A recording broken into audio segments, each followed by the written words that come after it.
Le message est arrivé un mardi matin, ce qui, avec le recul, rend la situation plutôt cocasse. La commandante Sarah Mitchell sirotait sa troisième tasse de café à la station de recherche Kepler 442, lorsque le réseau de communication s'est illuminé comme un sapin de Noël. Tous les écrans de la salle de contrôle clignotaient en rouge. Toutes les alarmes possibles se mirent à hurler simultanément. Sarah faillit laisser tomber sa tasse. « Mais qu'est-ce qui se passe ?» cria-t-elle pour couvrir le vacarme. Le lieutenant Park était déjà à son poste, les doigts frénétiquement rivés sur l'interface holographique. Il avait pâli. « Madame, nous recevons une transmission sur toutes les fréquences possibles. Elle brouille tout, même nos canaux militaires sécurisés. » Sarah se précipita à ses côtés. Qui possède une telle puissance de diffusion? Park leva les yeux vers elle, et elle put lire une peur authentique dans son regard. D'après l'origine du signal, l'Empire Valdrath. Ce nom glaça le sang de tous les présents. L'Empire Valdrath était ancien, pas seulement de quelques siècles, 10 000 ans. Il contrôlait près d'1 millier de systèmes stellaires. Leur empire s'étendait sur un quart de la galaxie connue, et ils étaient réputés pour leur cruauté absolue envers quiconque se mettait en travers de leur chemin. « Affichez-le à l'écran », ordonna Sarah. L'écran principal vacilla, et soudain, ils virent une créature ressemblant à un croisement entre un lézard et un tigre. La créature mesurait près de 2,40 m, recouverte d'écailles bleu nuit qui semblaient absorber la lumière. Des yeux dorés fixaient l'écran avec une intensité telle que Sarah eut envie de reculer. L'être portait une armure élaborée, plus cérémonielle que pratique, ornée de symboles et de décorations qui représentaient sans doute des millénaires de traditions militaires. « Je suis Krelnat, haute stratégo, coordinateur suprême de guerre de l'Empire Valdrath », déclara la créature. Sa voix, grave et profonde, était traduite automatiquement par les protocoles linguistiques universels. Ce message était destiné à l'espèce primitive qui se nomme humanité. Sarah sentit sa mâchoire se crisper. Primitif, bien sûr. Krelnat poursuivit, visiblement ravi de l'instant. Votre espèce a étendu son territoire au sein des zones tampons de l'Impérium. C'est inacceptable. Vous avez violé des frontières ancestrales qui ont résisté pendant des millénaires. Votre ignorance n'est pas une excuse. L'écran changea, affichant des images de l'armée Valdrath. Des vaisseaux. Des milliers et des milliers de vaisseaux. Chacun paraissait massif, hérissé d'armes. Puis apparurent des images de planètes. Des planètes mortes. Des roches sans vie, vestiges de mondes habités, ne sont plus que verre et cendres. L'Empire Valdrath maintient l'ordre galactique depuis 10 000 ans, déclara Krelnat. Nous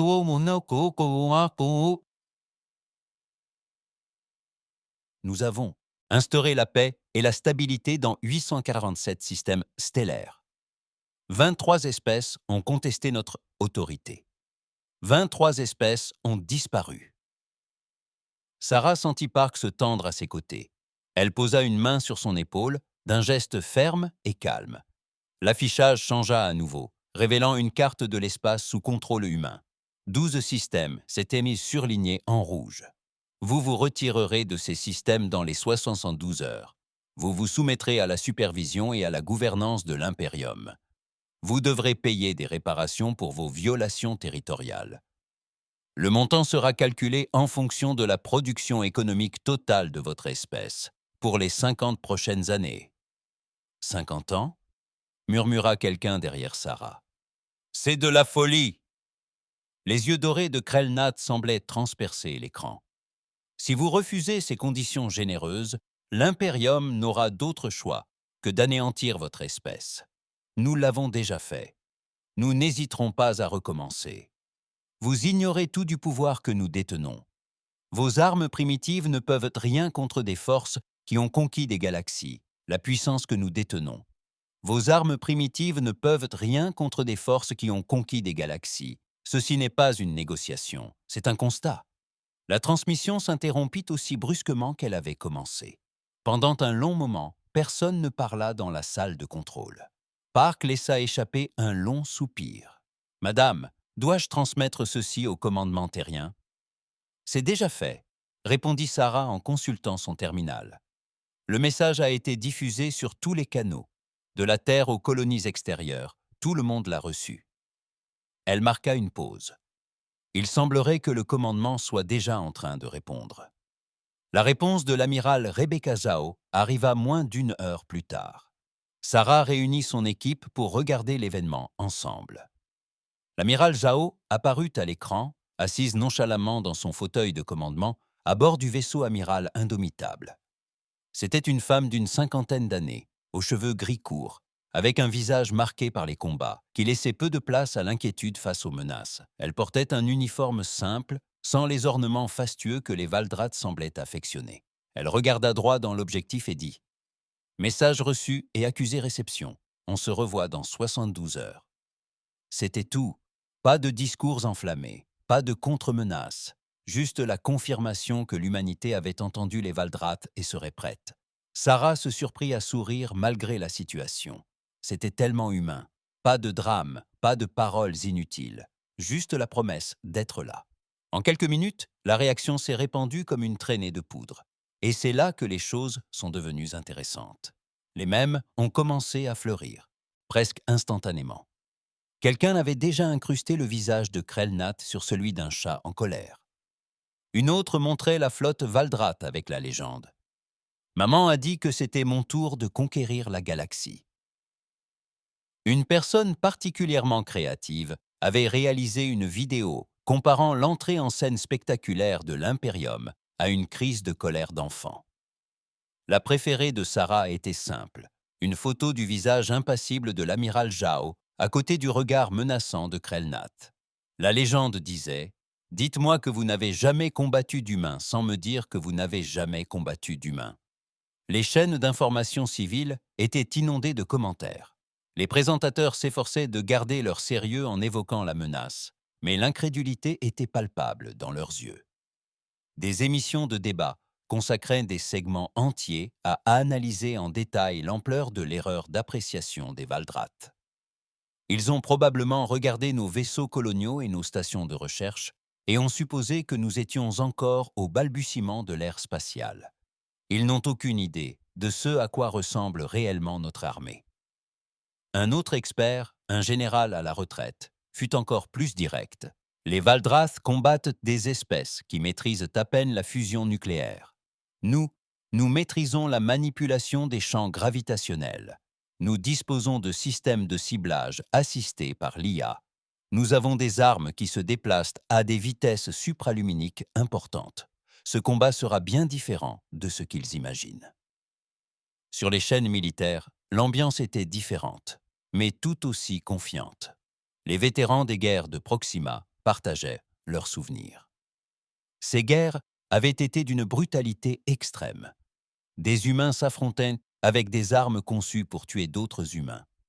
Armes biologiques, armes nucléaires, essaims de drones contrôlés par l'IA, bombardements cinétiques, toutes les horreurs que des êtres intelligents pouvaient concevoir.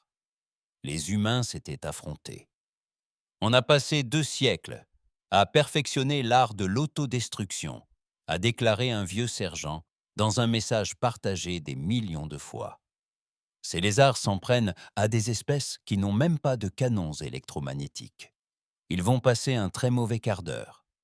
Sarah observait la scène depuis son poste sur Kepler 442 et ressentit quelque chose d'inattendu. Ni peur, ni angoisse. Juste une certitude sereine. L'humanité savait parfaitement ce qu'elle faisait. La flotte de Terran 3 ne se précipita pas en position défensive. Elle ne paniqua pas. Elle ne semblait même pas particulièrement inquiète. Les vaisseaux de l'amiral Zhao maintinrent leurs patrouilles habituelles. Les ravitaillements se poursuivirent comme prévu. Les exercices d'entraînement se déroulaient comme prévu. C'était la réponse la plus insultante qui soit à l'ultimatum de Valdrat. L'humanité avait entendu leurs menaces et s'en était contentée de hausser les épaules. 72 heures semblaient soudain une éternité. Krelnat, le grand stratège, se tenait au centre de commandement du domaine éternel et tentait de comprendre ce qu'il voyait. Ou plutôt, ce qu'il ne voyait pas, c'était que les humains n'avaient pas bougé. Expliquez-moi encore une fois, dit-il à son officier de renseignement, un jeune Valdrath nommé Sorin-Dax. Nous avons lancé notre ultimatum il y a 48 heures. Leur délai expire dans 24 heures. Et leur flotte, qu'a-t-elle fait exactement?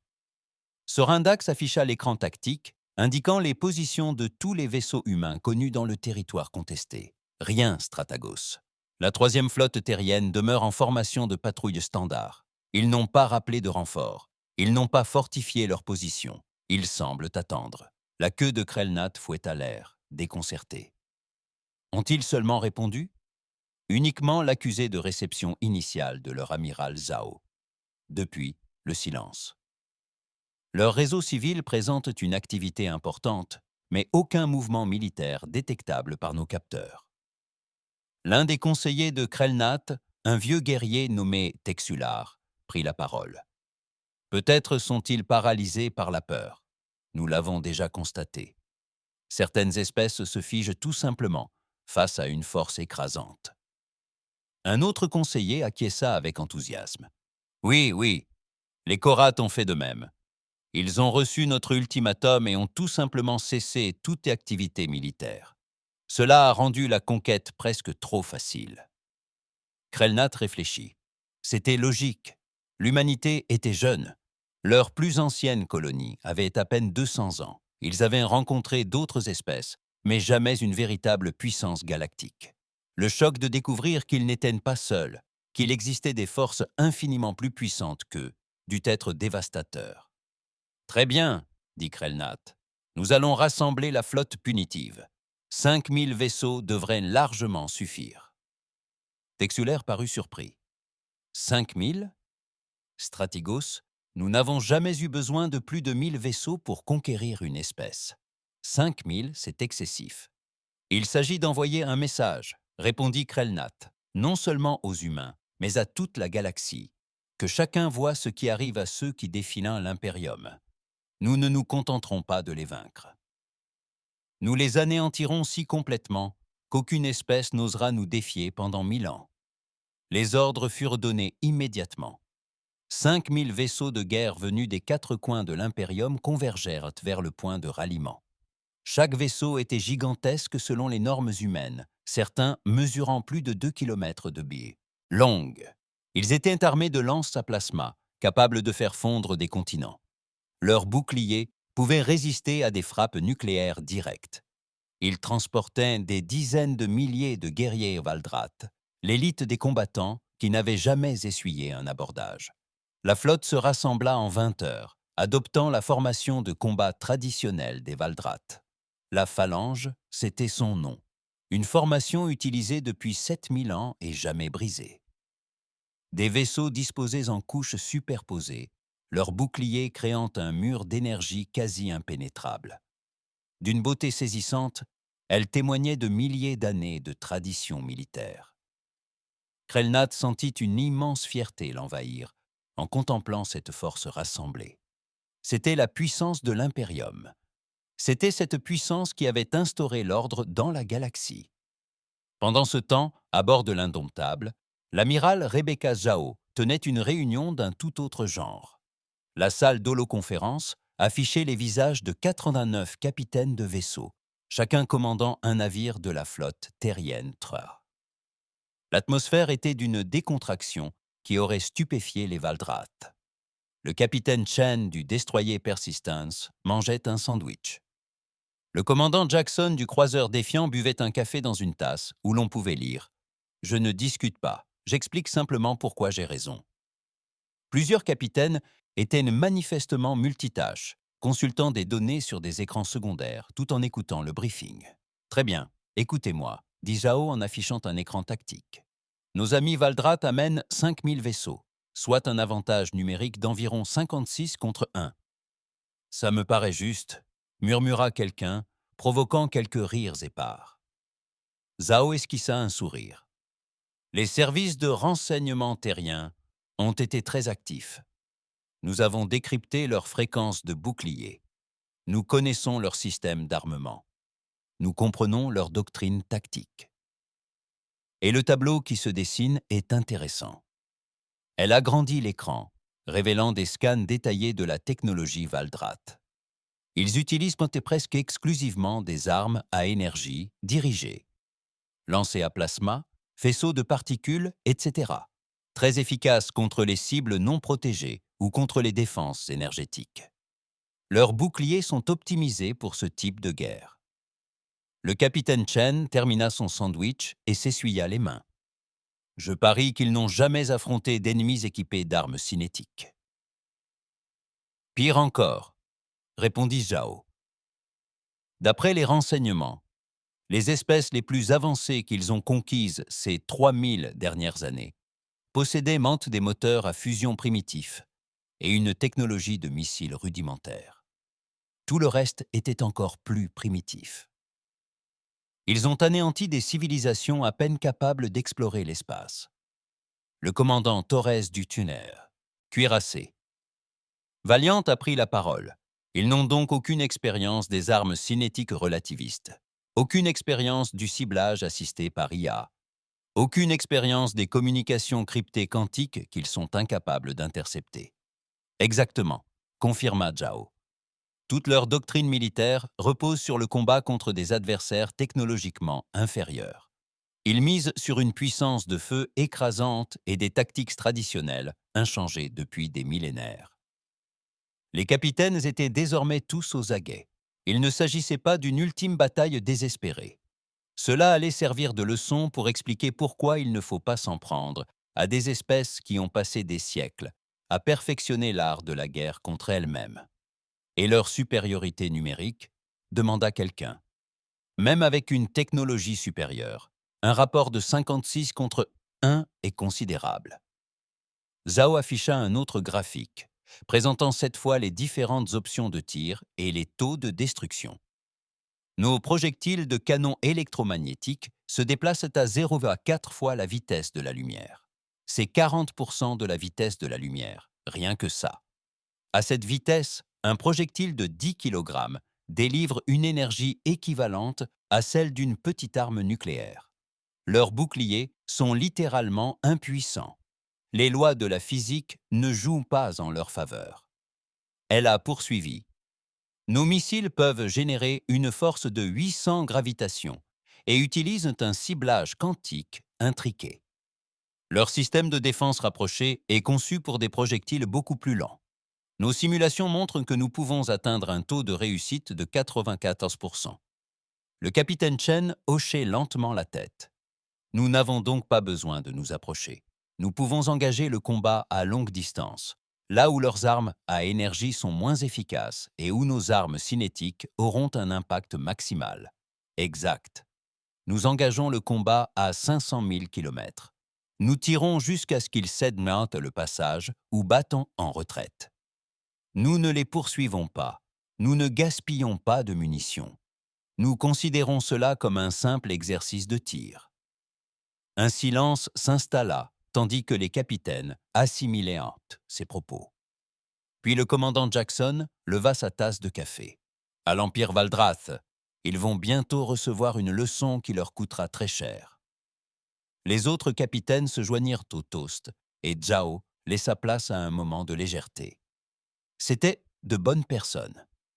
Des officiers expérimentés, entraînés pendant des décennies. Nombre d'entre eux étaient des vétérans des guerres de Proxima, cette période brutale où l'humanité s'était déchirée par un arsenal allant des armes biologiques aux essaim tueurs contrôlés par l'IA. Les guerres de Proxima avaient toutes presque anéanti l'humanité. Des colonies entières avaient été anéanties. La Terre elle-même avait failli devenir inhabitable. Mais l'humanité avait survécu, tiré des leçons de cette expérience et développé une doctrine militaire d'une efficacité redoutable. Une dernière chose, reprit Zhao, ramenant l'attention de la réunion à son sujet. Après l'engagement, les Valdrat vont battre en retraite. Ils vont retourner dans leur empire et clamer haut et fort que l'humanité possède des armes redoutables. Ils vont préparer une contre-attaque avec encore plus de vaisseaux. Qu'ils le fassent, dit le capitaine Chen. Nous avons aussi des plans pour ça, acquiesça Xiao. Oui, c'est vrai, mais ça, c'est pour la deuxième phase. Pour l'instant, concentrons-nous sur la première. Montrons-leur que leur supériorité numérique ne fait pas la différence. Montrons-leur que leurs vieilles tactiques sont inefficaces. Montrez-leur que l'humanité n'est pas une espèce primitive qu'ils peuvent être malmenés. Elle regarda chaque capitaine tour à tour. Nous n'avons pas demandé cette guerre, mais nous allons la terminer. Des questions? Il n'y en eut aucune. Chacun savait ce qu'il fallait faire. L'holoconférence terminée, les capitaines regagnèrent leur vaisseau, et Zhao resta seule dans son bureau. Elle consulta une dernière fois les rapports de renseignement, parcourant en détail l'histoire militaire des Valdrates. 10 000 ans de conquête d'espèces plus faibles. 10 000 ans sans jamais avoir à affronter un véritable défi. Cela les rendait confiants, arrogants même. Ils se croyaient vraiment invincibles. Cette arrogance allait leur coûter très cher. La flotte Valdrat arriva dans le système Kepler 8142 avec toute la cérémonie et le faste que 10 000 ans de tradition militaire pouvaient offrir. 5 000 vaisseaux de guerre, propulsés à une vitesse supraluminique en formation parfaite, émergèrent de la phalange. Chaque vaisseau prit sa position avec une précision chirurgicale. Leurs boucliers s'activèrent simultanément, créant un mur d'énergie scintillante s'étendant sur des milliers de kilomètres. L'effet était déconçu pour être dévastateur, pour briser tout espoir ennemi avant même le premier tir. Depuis la passerelle du Dominion éternel, le haut Stratagos Krellnath observait le déploiement de sa flotte, un sentiment de satisfaction l'envahissant. C'était la puissance de l'Imperium. C'était une victoire inévitable. « Recherchez les vaisseaux humains », ordonna-t-il. L'officier chargé des capteurs manipula sa console un instant, puis leva les yeux, perplexe. « Stratagos, je détecte 89 vaisseaux humains. Ils maintiennent leur position à leurs coordonnées précédentes. Ils n'ont pas bougé. » Krellnath ressentit une pointe d'irritation. « Ils sont encore là, au même endroit ?»« Oui, Stratigos. Ils semblent nous attendre. » Un des jeunes officiers de Chatamba laissa échapper un rire sifflant. « Ils ont abandonné. Ils voient notre flotte, et toute résistance est vaine. » Mais Texilar, le vieux conseiller, fronçait les sourcils devant sa propre démonstration. Il y a un problème. Leurs signatures énergétiques sont inhabituelles. Nos capteurs ne parviennent pas à identifier correctement leurs systèmes de défense. Peu importe, dit Krellnath. Ouvrez un canal. Je vais parler à l'amiral Zhao. La communication fut établie instantanément. L'écran principal affichait une simple passerelle humaine, bien loin du centre de commandement sophistiqué du Dominion éternel. L'amiral Zhao, vêtu d'un uniforme sobre, était assise sur une chaise simple. Elle semblait presque s'ennuyer. « C'est votre dernière chance de vous rendre », déclara Krellnath. « Vous faites face à 5 000 vaisseaux de guerre de l'œil Empire Valdrat. Vos 89 vaisseaux ne peuvent en aucun cas nous résister. Retirez-vous immédiatement. Votre espèce sera alors autorisée à exister en tant que sujet de l'Empire. Refuser, c'est détruire chaque colonie humaine, chaque vaisseau humain, chaque monde humain. Votre espèce sera effacée de l'histoire. » L'amiral Zhao écouta la traduction, puis se pencha légèrement en avant. Négatif. Venez les prendre. La communication fut coupée. Krellnath resta un instant figé devant l'écran noir. Puis sa stupeur se mua en rage. « Détruisez-les. Tous les vaisseaux, avancez et engagez le combat. » La flotte Valdrath s'avança selon sa formation traditionnelle, bouclier, imbriqué, créant un mur de puissance qui avait brisé des armées entières pendant des millénaires. Ils atteignirent la portée d'engagement à 800 000 kilomètres. « Feu, lances à plasma !» ordonna Krellnath. Des centaines de rayons de plasma jaillirent des vaisseaux Valdrat, chacun porteur d'une énergie suffisante pour faire fondre plusieurs mètres de blindage. Ils ont frappé la flotte humaine lors d'un barrage coordonné qui aurait dû vaporiser la première ligne de vaisseaux sur le champ. Les rayons ont heurté quelque chose et se sont dispersés. L'énergie s'est simplement éparpillée, se dissipant sans danger dans l'espace. Quoi? Krellnath fixait l'écran, incrédule. Qu'est-ce qu'on touche? L'officier des capteurs vérifiait frénétiquement ses relevés. Je ne sais pas, Stratagos. Il semble y avoir une sorte de champ autour de leur vaisseau, mais il ne s'agit pas d'un bouclier classique. Notre plasma est dévié avant même d'atteindre les coques. Les écailles de Texeler avaient pâli. Cisaillement gravitationnel. Il manipule les champs gravitationnels pour disperser nos armes énergétiques. Je n'avais lu que des articles théoriques sur une telle technologie. Cela ne devrait pas être possible. La flotte Valdrat poursuivait sa progression, atteignant désormais 600 000 kilomètres. Les officiers criaient des mises à jour pour tenter de comprendre la situation. Les humains n'avaient toujours pas bougé. Ils restaient là immobiles à attendre. Puis, à 500 000 kilomètres, les humains ripostèrent. Au début, rien ne sembla se produire. Aucun faisceau visible, aucune traînée de missiles, rien. Puis, les vaisseaux Veldrat en tête de la formation explosèrent, tout simplement, sans dégâts, sans mise hors service. Ils se désintégrèrent, d'immenses vaisseaux de guerre se pulvérisant dans des gerbes de métal et d'atmosphère. Rapport, rugit Krelnat. Impact cinétique, annonça l'officier des capteurs, la voix tremblante. Ils tirent des projectiles solides à une vitesse extrême. Nos capteurs les ont à peine détectés. Stratégos, ces projectiles se déplacent à 0,4 fois la vitesse de la lumière. D'autres vaisseaux explosèrent, puis d'autres encore. La flotte humaine tirait avec une précision méthodique, chaque tir atteignant une cible différente. Chaque tir était fatal. Bouclier au maximum. Ripostez, ordonna Krelnat. Mais les boucliers Valdrat, conçus pour stopper les armes à énergie et les missiles lents, étaient impuissants face à du métal solide, se déplaçant à des vitesses relativistes. Les projectiles les traversaient, comme s'ils étaient invisibles. Chaque impact libérait une énergie équivalente à une explosion nucléaire. Des vaisseaux ayant survécu à des siècles de combat furent réduits en miettes en quelques secondes. Puis arrivèrent les missiles. Ils apparurent sur les capteurs, se déplaçant à des vitesses impossibles, subissant des accélérations qui auraient dû les désintégrer. Les systèmes de défense rapprochés Valdrat ouvrirent le feu, tentant de les intercepter. Certains missiles furent d'aucuns détruits. La plupart ne le furent pas. Les missiles se faufilaient entre les tirs de défense comme s'ils pouvaient prédire leur trajectoire. Et pour cause, ils le pouvaient. Ciblage assisté par IA. Processeur quantique calculant les trajectoires des millions de fois par seconde. Une technologie inédite pour les Valdrath. Des ogives à fusion explosaient dans un environnement jamais vu par les Valdrath.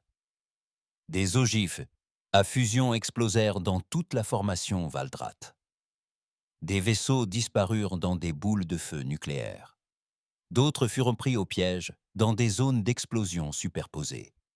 Leurs boucliers submergés par de multiples détonations simultanées. Krelnat vit sa flotte périr. 200 vaisseaux disparus. 500. 1000. Le nombre augmentait à une vitesse terrifiante.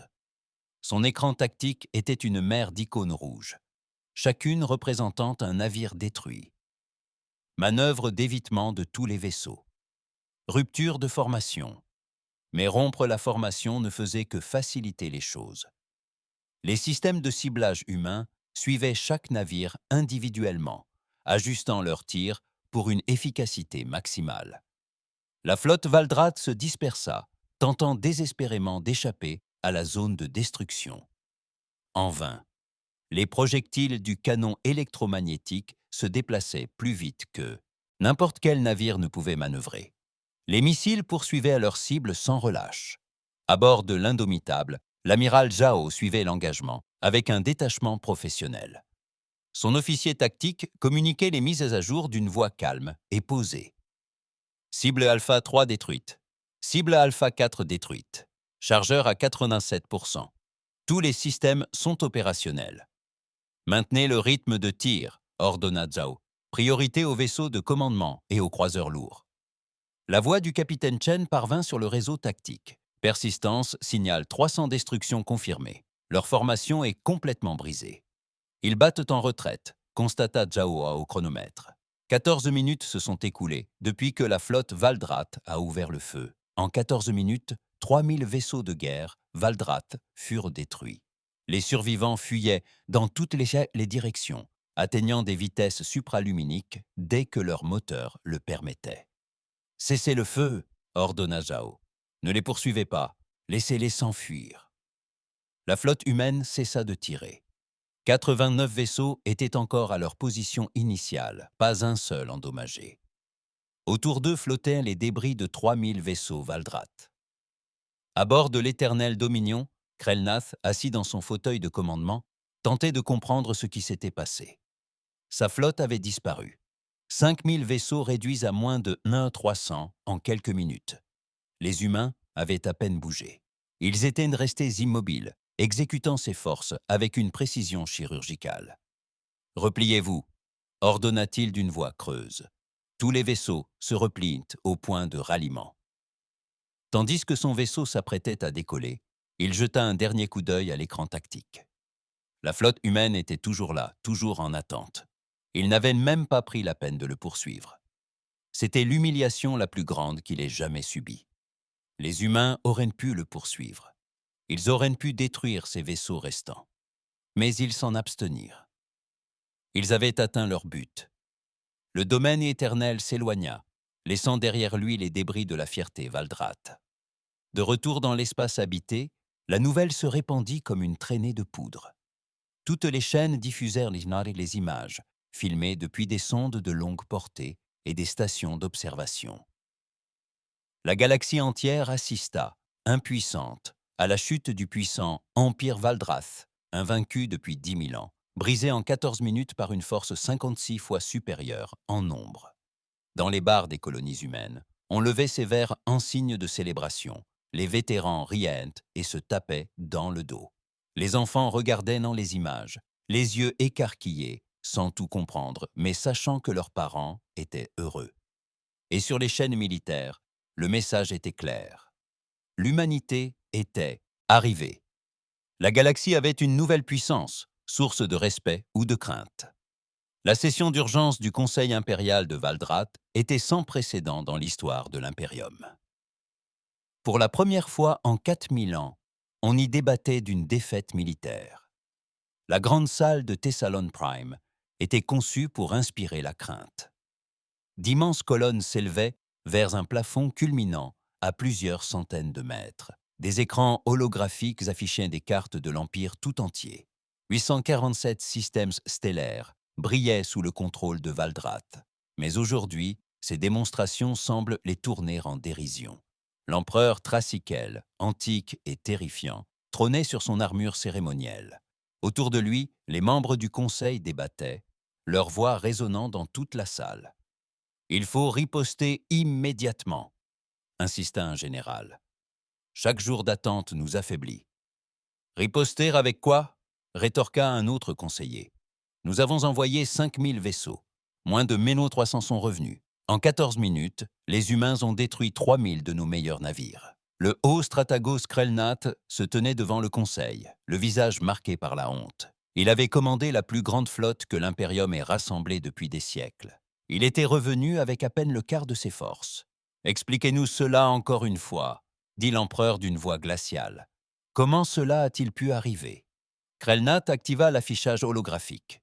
Diffusant des images de la bataille, le conseil assista en silence à l'explosion successive des vaisseaux Valdrat sous le feu ennemi. « Leurs armes sont sans précédent dans nos archives », déclara Krelnath. « Elles tirent des projectiles solides à des vitesses relativistes.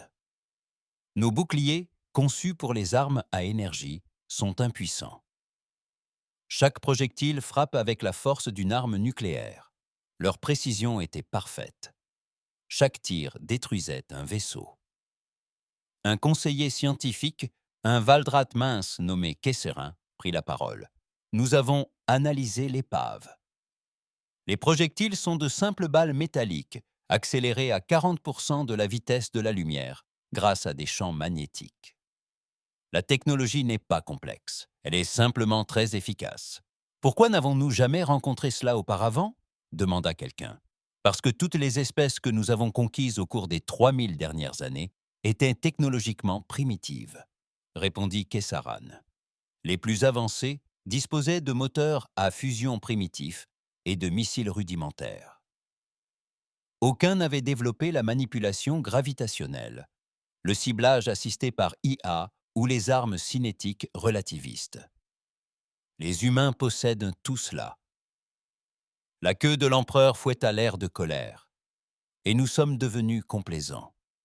Nous avons passé des millénaires à vaincre des peuples primitifs et avons oublié à quoi ressemble une véritable guerre. Texiller, qui avait survécu à la bataille, s'avança. Il y a autre chose, empereur. Leur façon de combattre. Aucune passion, aucune rage, aucun honneur. Ils nous ont simplement tués avec une efficacité redoutable. C'étaient des machines à combattre, pas des êtres vivants. Un autre membre du Conseil a présenté des images supplémentaires.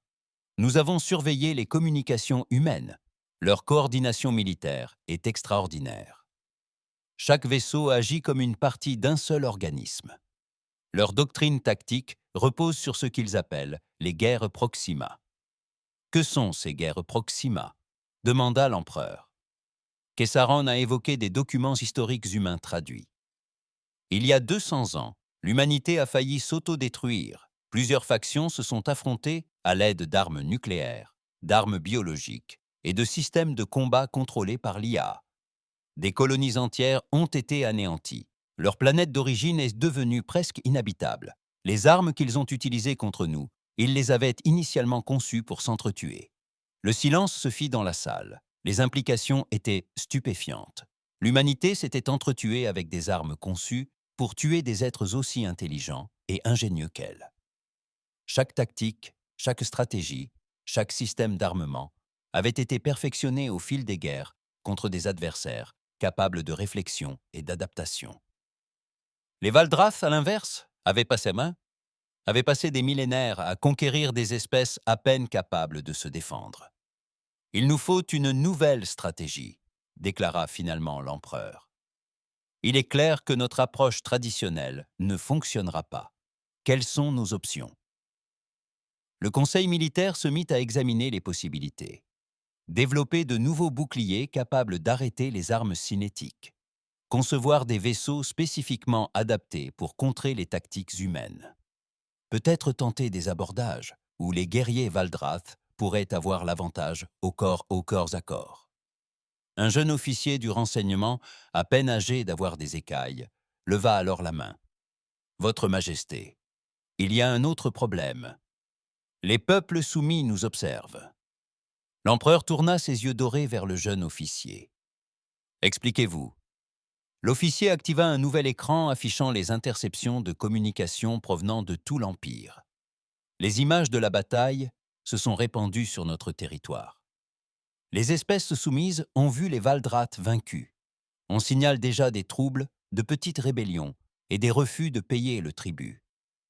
Les humains ont prouvé à tous que l'Imperium peut être vaincu. Voilà le véritable danger. Les Valdrath contrôlaient leur empire par la peur et un sentiment d'invincibilité.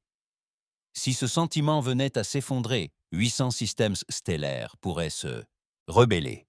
L'empire pourrait s'écrouler de l'intérieur. Alors nous n'aurons pas le choix, déclara l'empereur. Nous devons tout engager, rassembler la grande armada, 300 000 vaisseaux. Nous submergerons les humains par le nombre. Même leurs armes supérieures ne pourront rien contre nous. Le Conseil s'est enflammé de discussions. 300 000 vaisseaux représentaient un tiers des forces armées de Valdrath. D'autres régions seraient ainsi vulnérables. Il faudrait des mois pour les rassembler. Mais quelle autre option restait-il? « Ce sera fait, déclara Krelnat, d'une voix hésitante. Pendant ce temps, sur Luna, capitale de la Fédération terrienne, une toute autre discussion se déroulait. La salle du Conseil de la Fédération était modeste comparée à la salle du trône de Valdrath. De simples chaises disposées en cercle, des écrans holographiques affichant des données plutôt que des symboles de pouvoir. Les personnes présentes portaient des tenues de ville et non des armures de cérémonie. Le secrétaire général Alcafor se tenait au centre, examinant les derniers rapports de renseignement. Les Valdreth sont en train de constituer une flotte colossale. Nos estimations font état de 300 000 vaisseaux. Ils mobilisent des navires de tout leur empire. L'amiral Jao assistait à la réunion par projection holographique depuis l'Indomptable. 300 000. C'est une force considérable. Pouvons-nous les arrêter? Demanda un membre du conseil. Zhao réfléchit attentivement. Dans un combat direct, peut-être, nos armes sont supérieures, mais à un certain point, le nombre compte. Nous subirions des pertes importantes. Alors, négocions? Suggéra un autre membre du conseil. Nous avons prouvé que nous pouvons nous défendre. Peut-être seront-ils maintenant disposés à discuter des conditions. Non.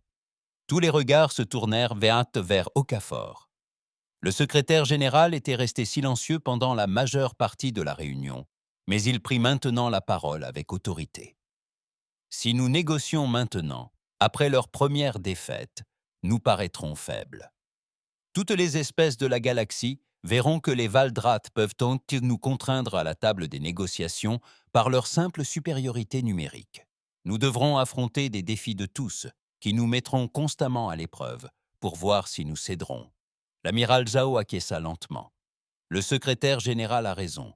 Nous devons établir que l'humanité ne doit jamais être défiée, quelles que soient les circonstances. Que proposez-vous? Demanda Okafor.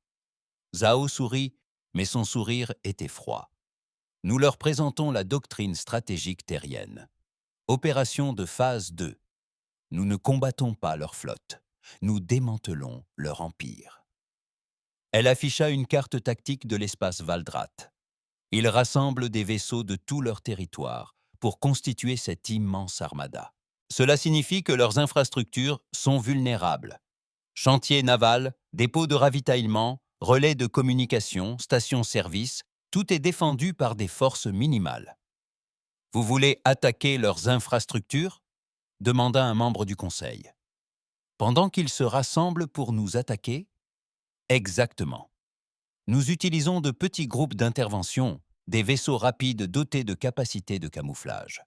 Ils frappent les cibles, détruisent les infrastructures critiques et disparaissent avant l'arrivée des renforts. Nous ne cherchons pas à contrôler le territoire. Nous nous contentons de tout détruire. Un autre membre du conseil fronçait les sourcils. Cela me paraît impitoyable. C'est impitoyable, concéda Zhao. C'est aussi efficace. Les Valdrath s'attendent à ce que nous défendions notre territoire et affrontions leur flotte. Nous ne leur accorderons pas ce combat. Au contraire, nous leur montrerons que déclarer la guerre à l'humanité, c'est voir son empire réduit en cendres. Le Conseil débattit pendant des heures. Certains plaidaient pour une approche plus diplomatique. D'autres s'inquiétaient des implications morales d'un tel ciblage des infrastructures. Mais finalement, le vote fut quasi unanime. L'humanité n'avait pas souhaité cette guerre. Cependant, si les Valdrath persistaient dans le combat, ils apprendraient de leurs propres mains comment les humains se battaient. Okafor envoya le message final à l'amiral Zhao. Vous avez l'autorisation de lancer la phase 2 des opérations. Montrez-leur ce que signifie défier la Terre. Zhao salua à travers l'hologramme. Oui, monsieur. Il est temps de donner une leçon à la galaxie. Nous ne combattons pas pour la gloire. Nous ne combattons pas pour l'honneur. Nous combattons pour vaincre.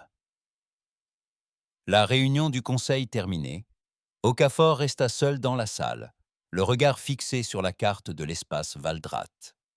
300 000 vaisseaux se rassemblaient pour envahir le territoire humain. Il n'en aurait jamais l'occasion. La Grande Armada arriva dans l'espace humain 3 mois après la première bataille et n'y trouva rien. Le haut Stratagos Krelnat se tenait sur la passerelle d'un nouveau vaisseau amiral, l'inébranlable Volonté, et contemplait l'espace vide. 300 000 vaisseaux avaient pénétré dans le système où des colonies humaines avaient été signalées. Mais ces colonies étaient nées abandonnées.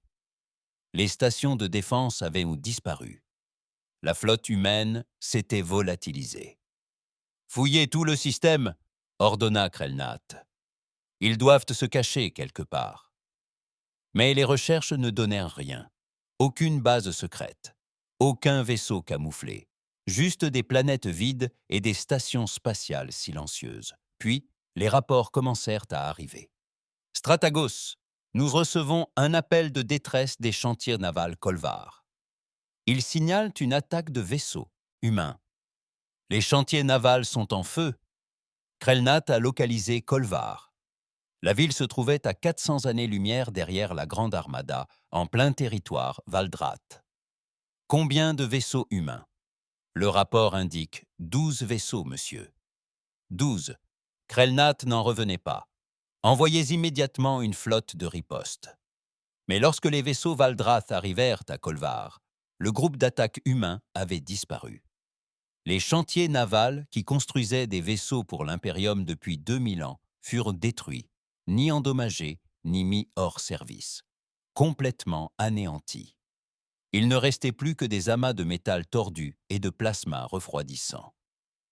Les jours suivants, de nombreux rapports affluèrent. Dépôt de ravitaillement, Delta 7 détruit. Station relais de communication hors service dans 6 systèmes. Les raffineries de carburant de Thexan Prime réduites en cendres. Chaque attaque suivait le même schéma. Un petit groupe de vaisseaux humains apparaissait, frappait avec une efficacité dévastatrice, puis disparaissait avant l'arrivée des renforts. La Grande Armada errait dans l'espace humain désert, incapable de trouver un ennemi à combattre. Pendant ce temps, derrière elle, l'Empire Valdrath brûlait. « Ils ne nous combattent pas », dit Texular d'une voix calme. « Ils démantèlent nos infrastructures. » Krelnat frappa du poing la console de commandement. « Ensuite, nous reviendrons. Nous défendrons notre territoire. »« Et quoi ?» demanda Texular. « Poursuivre de petits groupes de vaisseaux à travers des centaines de systèmes, ils frappent leur cible plus vite que nous ne pouvons réagir. À peine avons-nous le temps de défendre un point qu'ils en frappent 3 autres. C'était un scénario cauchemardesque. La Grande Armada était conçue pour des batailles navales massives, pour une force écrasante concentrée en un seul point. Mais les humains ne leur livraient pas de paix à ce combat. Au lieu de cela, ils menaient des frappes chirurgicales contre des cibles incapables de se défendre. L'amiral Zhao observait le déroulement de l'opération depuis son nouveau centre de commandement, à bord du porte-avions furtif Phantom. Le porte-vaisseau était invisible à la plupart des capteurs. Un vaisseau conçu durant les guerres de Proxima, à une époque où l'humanité avait appris à mener des guerres, où être vu signifiait mort. Autour de lui, des écrans affichaient l'état de 30 groupes d'intervention opérant dans l'espace de Valdrat. Chaque groupe a été composé de 10 à 15 vaisseaux, tous équipés des technologies furtives les plus récentes et propulsés par les réacteurs les plus avancés que l'humanité ait pu concevoir. Le groupe d'attaque 7 annonce la destruction réussie du chantier naval. Installation de Morath a indiqué son officier tactique. Aucune victime. Le groupe d'attaque 12 se dirige vers le dépôt de carburant de Xerxes Prime. Temps estimé pour atteindre la cible. 6 heures. Zhao a marqué les cibles sur sa carte tactique. Des points rouges se sont répandus sur le territoire de Valdrath comme une infection. Chaque point rouge représentait une infrastructure essentielle à la survie de l'Imperium. Et l'humanité les détruisait une à une. « Quel est l'état de la Grande Armada ?» demanda-t-elle. Elle maintient sa position dans le système Kepler. Elle semble paralysée. Nos renseignements indiquent qu'elle reçoit des dizaines d'appels de détresse et qu'elle est incapable de décider lesquels traiter. Zhao esquissa un sourire. C'était de la guerre stratégique classique. On ne s'attaquait pas à la force brute de l'ennemi. On évitait soigneusement la Grande Armada et on s'en prenait à tout ce qui la soutenait, les chaînes d'approvisionnement, les réseaux de communication, les capacités industrielles, tout ce dont une flotte immense avait besoin pour fonctionner. Les Valdrath avaient passé 10 000 ans à conquérir des espèces incapables de riposter efficacement. Ils n'avaient jamais affronté d'adversaires capables de frapper en plein cœur de leur territoire, d'apparaître n'importe où et de disparaître comme des fantômes. Sur Thessalon Prime, l'empereur convoqua une nouvelle session d'urgence du Conseil. Mais cette fois, l'atmosphère n'était pas à la colère, elle était au désespoir. « Nous avons perdu 47 chantiers navals », annonça le ministre de l'Industrie. La production de carburant a chuté de 60%. Notre réseau de communication est en ruine. Chaque jour, Des systèmes perdent le contact avec la capitale. Et les espèces soumises demanda l'empereur, bien qu'il connaisse déjà la réponse. L'officier du renseignement afficha un air sombre. Rébellion ouverte dans 32 systèmes. Les Corates ont proclamé leur indépendance. Les Vexales ont pris le contrôle de leur secteur. Sans nos vaisseaux pour faire respecter l'ordre, nous perdons le contrôle. Kessarin, le conseiller scientifique, a présenté des projections. Au rythme actuel de destruction des infrastructures, nous ne pourrons maintenir la grande armada sur le terrain que pendant 3 mois. Passé ce délai, les navires commenceront à manquer de carburant et de munitions. Ils seront contraints de retourner à des bases qui n'existeront peut-être plus. L'empereur se leva de son trône et se dirigea vers les immenses fenêtres qui surplombaient la capitale. Pendant 10 000 ans, Valdrath avait régné sur cet empire. Ils avaient instauré l'ordre dans le chaos. Ils avaient bâti un édifice censé durer éternellement, et l'humanité était en train de le détruire en quelques mois. « Quelles sont nos pertes ?» demanda-t-il d'une voix calme. « Minime, empereur. Les humains ne ciblent pas les populations civiles.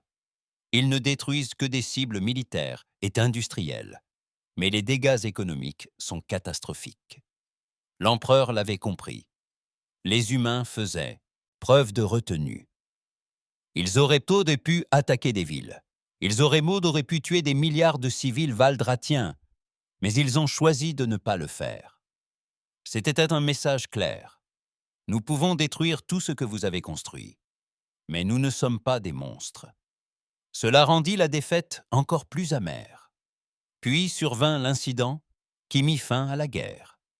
La frégate furtive Shadow of Terra, l'un des vaisseaux les plus avancés de l'humanité, pénétra les défenses du système Thessalan. Conçue précisément pour ce genre de mission, elle était dotée d'une technologie la rendant quasiment invisible et pilotée par certains des meilleurs officiers terre de la flotte terrienne. La commandante Lisa Park, assise dans le fauteuil du capitaine, observait l'approche de Thessalon Prime. Verrouillage de la cible confirmé, impacteur cinétique prêt. Porté jusqu'à la cible, demanda-t-elle. 200 000 kilomètres. Nous sommes à l'intérieur du périmètre de défense minimal, mais leurs capteurs ne nous ont pas détectés. Park prit une inspiration. C'était la mission. C'était le message qu'il fallait transmettre. Feu! L'impacteur cinétique jaillit de l'ombre du canon électromagnétique principal de Terra. C'était une arme simple. Une tige de tungstène de 10 tonnes, accélérée à une fraction significative de la vitesse de la lumière. Mais à l'impact, la force serait celle d'un astéroïde capable d'anéantir des dinosaures. La cible n'était pas Thessalon Prime elle-même. Il s'agissait de la lune du palais impérial, un petit satellite orbitant autour de la planète capitale, et symbole de la puissance de Valdrath. L'impacteur frappa la lune en plein centre. L'énergie libérée fut inimaginable. La lune entière se fissura, d'immenses crevasses se propageant à sa surface. Des fragments du satellite se détachèrent et s'éparpillèrent dans l'espace. Des fragments du satellite se détachèrent de sa surface et s'éparpillèrent dans l'espace. La destruction était visible depuis Thessalon Prime, un spectacle dont des milliards de Valdrath furent témoins. Le commandant Park ouvrit un canal de communication et diffusa un message sur toutes les fréquences valdratiennes. « Ici la flotte terrienne. Nous aurions pu frapper votre monde trône.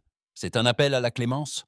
Mettez fin à cette guerre. » L'ombre de Terra se fondit dans le décor et disparut avant même que les Valdrath n'aient pu réagir. L'empereur Thracical contempla la mort de sa lune-palais depuis les fenêtres de sa salle du trône. Des fragments du satellite brisé luisaient en traversant l'atmosphère de Thessalon Prime. Ses conseillers restaient silencieux derrière lui. « Ils étaient neutres à l'intérieur de nos défenses, » dit-il d'une voix calme. « Ils auraient pu frapper n'importe quoi. La capitale, ce palais. Ils ont choisi de ne pas le faire. »« C'est un message, empereur, » dit Vexlur. « Il nous montre que nulle part n'est sûr, qu'ils peuvent atteindre tout ce qu'ils désirent. Mais ils font aussi preuve de retenue. » L'empereur se détourna de la fenêtre. Ils souhaitent parvenir à leur fin, mais font preuve de retenue. L'empereur se détourna de la fenêtre. Pour la première fois de sa longue vie, il paraissait vieux et fatigué. « Préparez une délégation, nous allons demander la paix. » Le traité fut signé à bord de l'Indomptable 6 semaines plus tard. L'Empire Valdrath céda tous les systèmes contestés et reconnut la souveraineté terrienne. Ils convinrent d'un pacte de non-agression mutuelle et établirent des relations diplomatiques. En échange, l'humanité cesserait sa campagne de destruction des infrastructures et fournirait une aide limitée aux Valdrath pour la reconstruction de leur économie. Ô stratège! Krelnath se tenait face à l'amiral Zhao lorsque le traité fut finalisé. Ses écailles étaient ternes, son attitude vaincue. Mais il devait savoir. Comment, demanda-t-il, comment une espèce si jeune avait-elle pu devenir si redoutable? Shao le regarda avec une pointe de pitié. Nous avons passé 200 ans à nous entretuer. Les guerres de Proxima ont failli nous anéantir. Nous avons utilisé des armes nucléaires, des armes biologiques, des essaims de tueurs contrôlés par l'IA. Nous avons combattu de toutes nos forces, car nous étions en guerre contre d'autres humains. Des êtres aussi intelligents que nous, tout aussi ingénieux. Chaque arme que nous possédons, chaque tactique que nous utilisons, a été conçue pour tuer des adversaires capables de penser, de s'adapter et d'apprendre. Elle marqua une pause, laissant cette idée faire son chemin. Vous avez passé 10 000 ans à conquérir des espèces primitives. Des espèces qui pouvaient à peine atteindre leur propre lune. Vous n'avez jamais affronté de véritables défis. Tu n'as jamais eu à innover. Tu n'as jamais eu à apprendre à quoi ressemble la vraie guerre. Krelnath resta longtemps silencieux. Alors tu n'as jamais eu la moindre chance. C'est ce que tu dis. Dès l'instant où vous avez lancé cet ultimatum, cette issue était inévitable. Vous ne le saviez tout simplement pas encore. Merci d'avoir regardé et n'hésitez pas à commenter pour la suite.